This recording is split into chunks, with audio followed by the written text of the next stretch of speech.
in this tutorial, we're going to look at writing fractions with a rational denominator. So the one I'm starting with here is 4 over root 6. So to have a rational denominator means that we don't have a surd in the denominator. So we multiply this fraction by 1. We're not changing it. But just the way we write 1 is by using the surd on the denominator. So we use root 6 over root 6.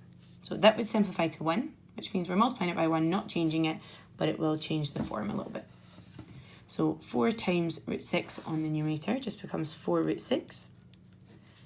Square root of 6 times square root of 6 is the square root of 36, which just goes back to 6. So if you do a root of a number times the same root of a number, it just takes you back to the original number, 6.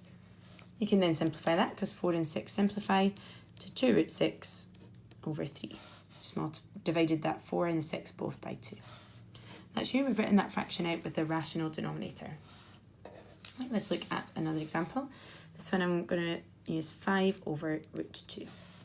So we have a surd in the denominator. We want to rationalise the denominator. So multiply it by root 2 over root 2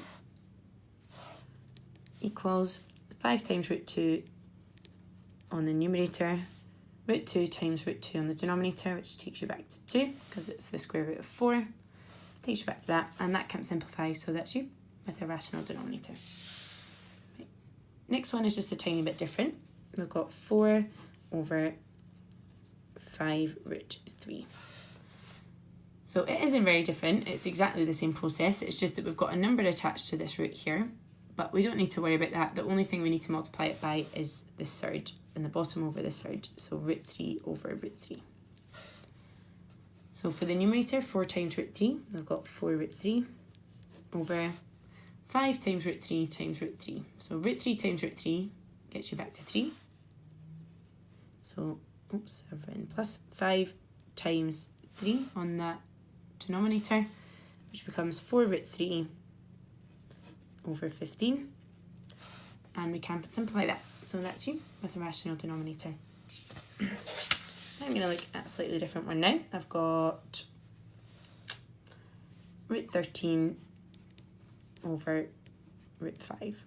So we have a surd on the numerator and the denominator, but the only one we're worrying about is the denominator. So we multiply that by root 5 over root 5. Sorry, root 5. So root 13 times root 5, we can actually put these together now. Before we had a number multiplied by the surd, so you can actually put them together. Now, 13 times 5, we can actually put these together. That becomes root 65. 5 times 13 is the square root of 65. Square root of 5 times the square root of 5 takes you back to 5.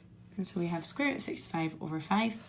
We'd like to see if we can simplify square root of 65, but there aren't any square numbers that go into that, so that is actually in its simplest form.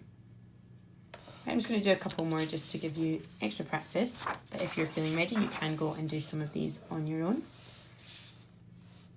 So I'm going to do 20 over 7 root 5. So multiply by root 5 over root 5, because it's just the surd we're looking at. That becomes 20 root 5 over 7 times root 5, which is 7 times 5. So we have 20 root 5 over 35. That 20 and 35, they can simplify. We can divide them both by 5. So that becomes 4 root 5 over 7. Right, and last one I'm going to do 4 root 5 over 5 root 3.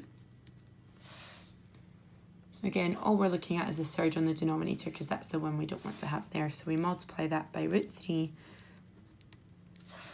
over root 3. 4 times root 5 times root 3. We can put the two roots together. That becomes root 15. So we've got 4 root 15 over 5 times root 3 times root 3. 5 times 3. 4 root 15 over 15. And although we have root 15 and 15, they don't simplify because that one's a square root of 15, that's 15, so totally different. And that's you ready to rationalise the denominator.